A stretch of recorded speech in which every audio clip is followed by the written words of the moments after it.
গল্পে শুরু হয় দুজন কাপলকে দেখিয়ে। তারা একটা কনসার্ট এসেছে তাদের ছেলের প্রথম গান শোনার জন্য। কিছুক্ষণ পর চই নামের এই জনপ্রিয় সিঙ্গার স্টেজে ওঠে। এরপর স্ক্রিনে একটা ভিডিও প্লে হয়। সেই ভিডিওতে শান নামের এই ছেলেটা তার লাইভ স্টোরি শেয়ার করে। এখানে এই ঘটনার প্রবাহ ফ্ল্যাশ ব্যাকে চলে আসে। তখন শান ক্লাস 7 স্টুডেন্ট ছিল। তার জীবনের সব থেকে প্রিয় জিনিসটা হচ্ছে মিউজিক।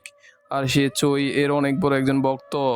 এছাড়া সে একটা মিডল ক্লাস ফ্যামিলির ছেলে। তার বাবা মিস্টার লিথান একজন সাধারণ চাকরিজীবী। তবে সে খুব গ্যাজেট প্রেমী। প্রায় নানান রকমের ইলেকট্রিক ডিভাইস কিনে নিয়ে আসে। এই অযথা খরচের কারণে তার স্ত্রী সুমি অনেক কথা শোনায়।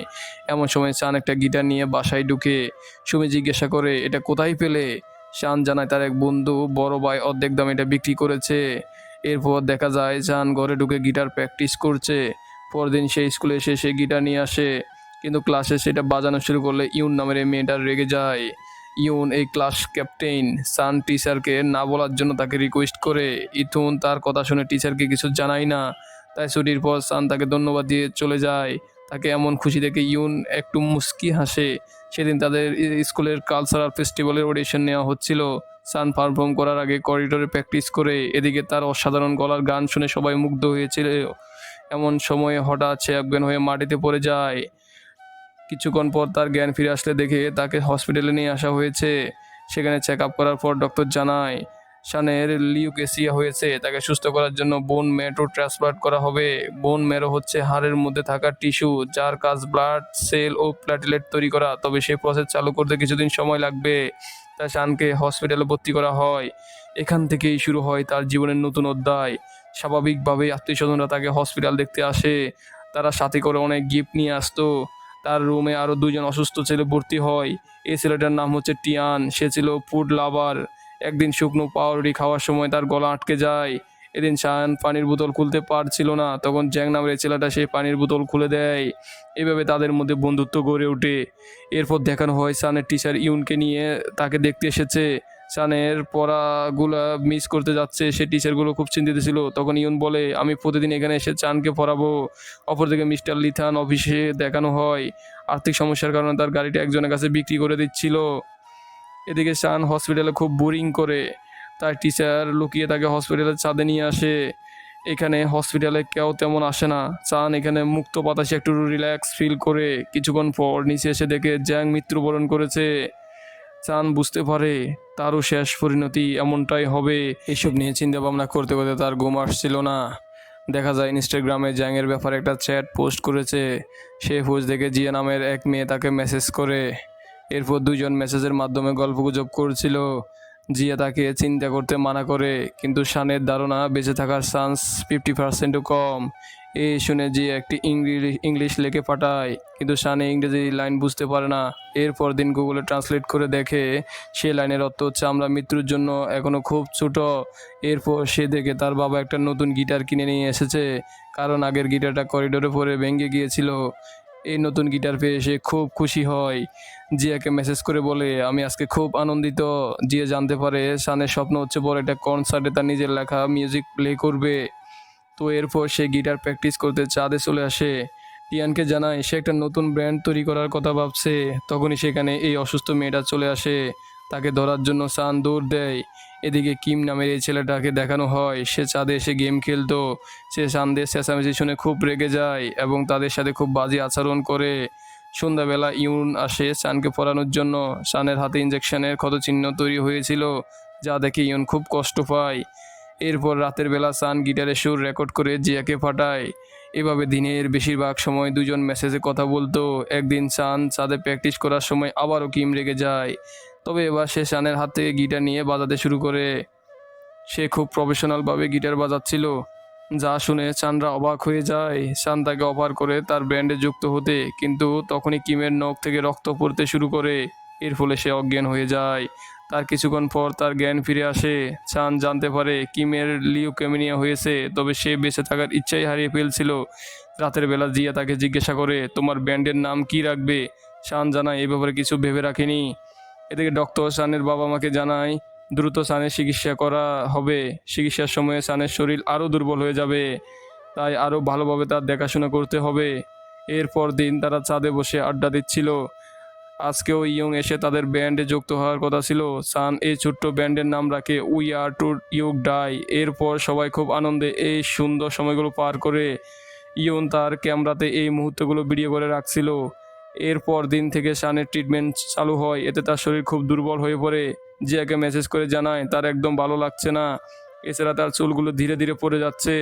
এই শুনে জিয়া তার একটা পার্সেল পাঠায়। শান দেখে তার জন্য অনেকগুলো টুপি উপহার হিসেবে পাঠিয়েছে। এই দেখে সে একটু মুচকি হাসে। এরপর দিন নার্স এসে বলে তার চুলগুলো সম্পূর্ণ ফেলে দিতে হবে। এই শুনে শান অনেক কষ্ট পায়, সে তার চুলগুলো ফেলতে চায় না। সুমি তাকে হাসির গল্প শুনিয়ে মন ভালো করার চেষ্টা করে, কিন্তু শান তার উপর রেগে যায়, বলে আমাকে কেন অসুস্থ হতে হলো, এখনও আমার পুরো লাইফ বাকি। সুমি ইমোশনাল হয়ে তার উপর চেঁচামেচি করে। সে নিজেও শানের চুল ফেলতে চায় না, কিন্তু চিকিৎসা করাতে হলে চুলগুলো ফেলতেই হবে। এই বলে সে বাইরে চলে যায়। তখন লিথান তাকে দেখতে আসে। শান তাকে জড়িয়ে ধরে কান্না শুরু করে। লিথানও তার চোখের পানি ধরে রাখতে পারে না। এদিকে সুমিও বাইরে বসে কান্না করছিল।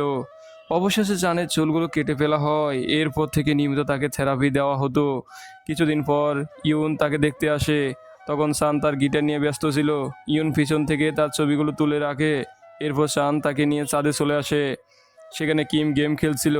সে শানকে দেখে বুঝতে পারে তার থেরাপি শুরু হয়ে গেছে। বলে আমার থেরাপি অনেক আগে থেকে শুরু হয়েছিল। শান এখন জানে কিমের কেমন অনুভূতি হয়।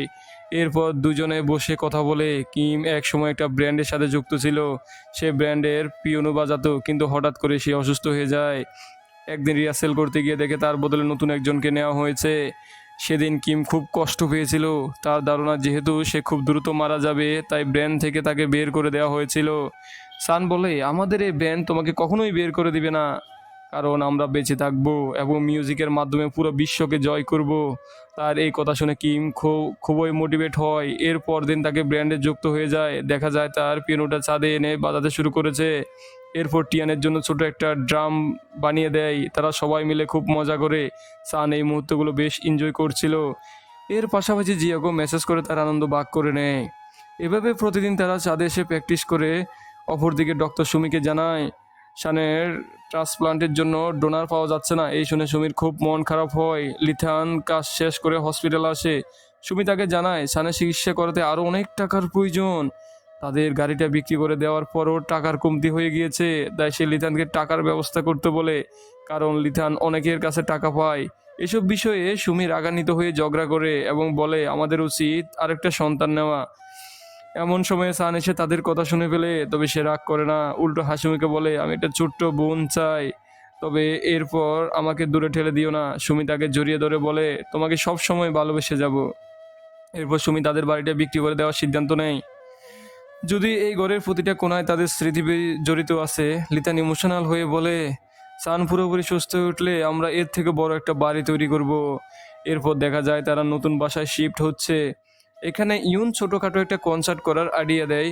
এই বিষয়ে নার্স জিজ্ঞাসা করলে সে জানায় প্রথমে তাদের সবার পারমিশন নিতে হবে, কিন্তু শানের মা এবং বাকিরা তাদের পারমিশন দিতে চায় না। তখন লিতান ডক্টরকে রিকোয়েস্ট করে কনসার্টের জন্য রাজি করায়। এরপর দেখানো হয় হসপিটালের সাথে আয়োজন করা হয়েছে। সেখানে চানরা খুব সুন্দরভাবে পারফর্ম করে। পেশেন্ট থেকে শুরু করে সবাই তাদের পারফরমেন্সে মুগ্ধ হয়ে যায়। সব কিছু ঠিকঠাকভাবে চলছিল। দিনের বেশিরভাগ সময় তারা মিউজিক নিয়ে ব্যস্ত থাকতো, কিন্তু একদিন হঠাৎ করে টিয়ান মৃত্যুবরণ করে। এই ঘটনায় চান প্রচণ্ড ভেঙে পড়ে। দেখা যায় ছাদে এসে মন খারাপ করে বসে আছে। কাছের বন্ধুরা এমন মৃত্যু কোনোভাবেই মেনে নিতে পারছে না। তখন ছোট্ট মেয়েটা এসে তার পিঠে হাত বুলিয়ে দেয়। এরপর দুজন আকাশের দিকে তাকিয়ে টিয়ানের জন্য প্রার্থনা করে। এর কিছুদিন পর কিমের বোন মেরোস ট্রান্সপ্লান্ট শুরু করে, তাই তাকে সম্পূর্ণ আলাদা একটা রুমে শিফট করা হয়। খুব সম্ভবত সে সুস্থ হয়ে উঠবে, তাই চান জিয়াকে মেসেজ করে জানায় সে অনেক খুশি। এছাড়া তার থেরাপি সেশনগুলো চলমান ছিল। ডক্টর পরীক্ষা করে জানায় তার শারীরিক অবস্থা আগের চেয়ে ভালো, চাইলে কিছুদিন বাইরে থেকে ঘুরে আসতে পারে। এই শুনে সুমি আর লিথান অনেক আনন্দিত হয়। এরপর তাকে হসপিটাল থেকে বাড়িতে নিয়ে আসে। সানদের এই নতুন বাড়িটা আগের তুলনায় অনেক ছোট, তবে সান দেখে তার বাবার রুমটা আগের মতোই রাখার চেষ্টা করছে। তারা বলে আগের বাসা থেকে নাকি হসপিটাল অনেক দূর হয়ে যেত, তাই কিছুদিনের জন্য এখানে শিফট হয়েছে। শান সুস্থ হয়ে গেলে নতুন বাড়িতে চলে যাবে। অর্থাৎ তারা মিথ্যা কথা বলেছিল। শান জিয়াকে মেসেজ করে বলে সে তার আগের বাড়িটা খুব মিস করছে। পরদিন সুমি তাকে স্কুলে দিতে আসে। তখন জিয়াকে জানায় সে খুব নার্ভাস ফিল করছে। এরপর স্কুলের ব্রেক টাইমে এক জায়গায় তাকে চুপচাপ বসে থাকতে দেখা যায়। তখন ইউন এসে একটা ইয়ারফোন তার কানে দেয়। এভাবে দুজনে একসাথে মিউজিক শুনে টিফিন টাইমে সানের বন্ধুরা খুব সুস্বাদু খাবার খাচ্ছিল, কিন্তু তাকে শুধু সবজি খেতে হয়। এই কারণে সে খুব মন খারাপ করে এবং জিয়াকে মেসেজ করে এই বিষয়ে বলে। এভাবে জিয়াকে তার মনের আরও অনেক কথা জানায়, কিন্তু জিয়া তার কথার কোনো উত্তর দিচ্ছিল না।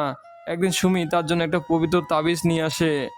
তার বিশ্বাস এর মাধ্যমে তার ছেলে দ্রুত সুস্থ হয়ে যাবে, যদিও সে জানে সৃষ্টিকর্তার ইচ্ছা ছাড়া এটা কখনোই সম্ভব না।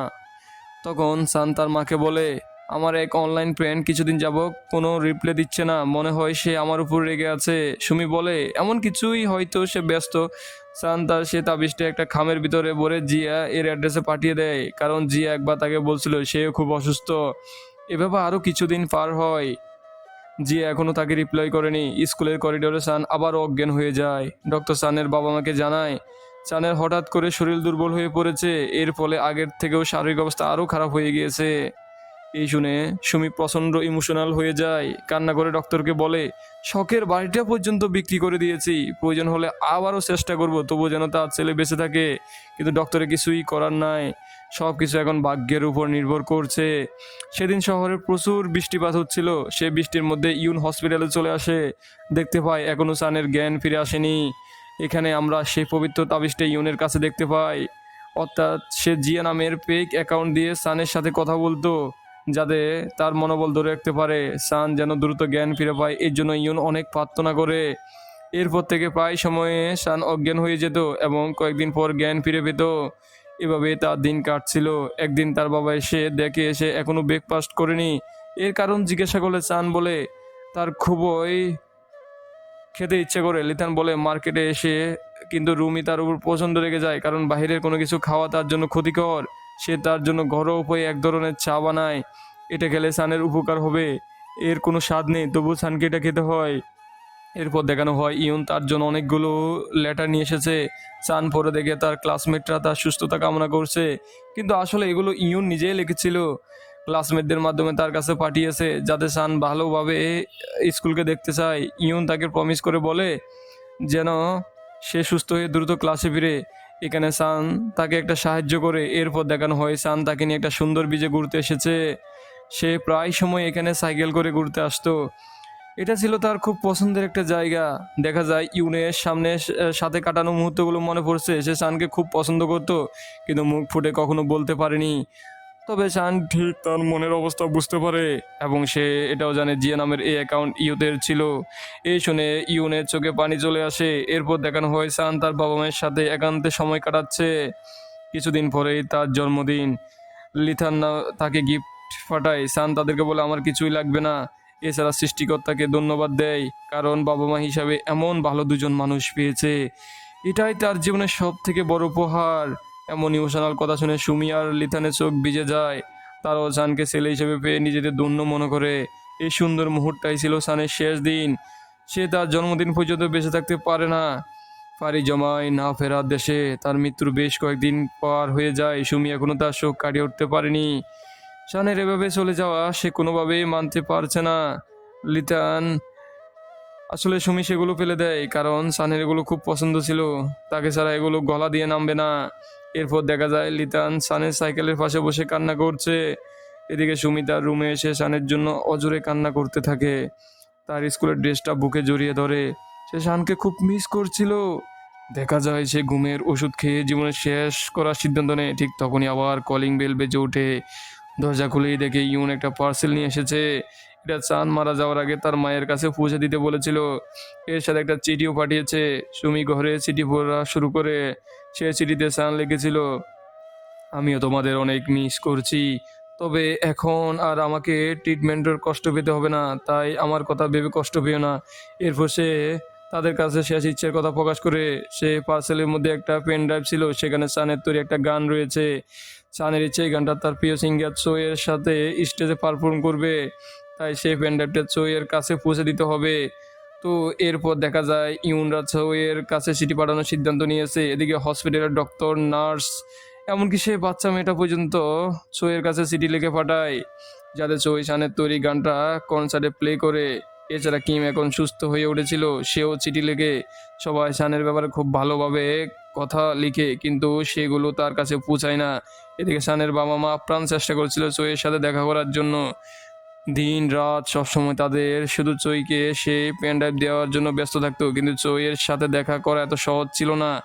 একদিন লিথান থেকে তাদের শহরে চইয়ের কনসার্ট হবে এবং এয়ারপোর্টে গেলে চইয়ের সরাসরি দেখতে পারবে। তো লিথান আর সুমি তার সাথে দেখা করার জন্য এয়ারপোর্টে চলে আসে এবং শানের পার্সেল তার চিঠিগুলো সইকে দিয়ে চলে আসে। এগুলো আমার ছেলে পাঠিয়েছে, দয়া করে এগুলো পড়বেন। রাতের বেলা চই সেগুলো পড়া শুরু করে। চান লিখেছিল, এই চিঠি পাওয়ার অর্থ হচ্ছে আমি আর জীবিত নই, তবে আমার স্বপ্ন ছিল আপনার সাথে এক স্টেজে পারফর্ম করা, সেটা আর হয়ে উঠলো না। তবে এখন আমার শেষ ইচ্ছা হলো আপনার কনসার্টে আমার লেখায় গানটি প্লে করবেন। চান সেদিন বিজে গিয়ে একটা ভিডিও রেকর্ড করছিল। সেই ভিডিওতে ইউন তার প্রথম বা শেষ গানটা রেকর্ড করছিল। দেখা যায় সই সব কিছু বলে তার অনুভূতি বুঝতে পারে। তাই সেই স্টেজে উঠে সানের ভিডিওটা প্লে করে সান দর্শকদের উদ্দেশ্যে কিছু কথা বলে। প্রথমে তার নাম পরিচয় দেয়, এরপর সে তার পুরো লাইফ হিস্ট্রি শেয়ার করে।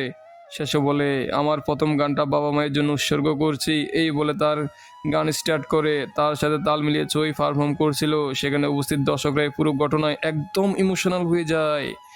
সেই কনসার্টে লিথান আর সুমির পাশাপাশি ইউন, কিম এবং হসপিটালের বাকিরাও এসেছিল। এই ইমোশনাল গানটা সবার হৃদয় ছুঁয়ে যায়, যেন সান নিজেই তার গানটা গেয়ে যায়। যদিও সান এখনো বেঁচে নেই, তবে বাস্তবে বেঁচে থাকলেও এই মানুষগুলোর জীবনে সে আজীবন বেঁচে থাকবে। আর এখানেই গল্পটার সমাপ্তি ঘটে।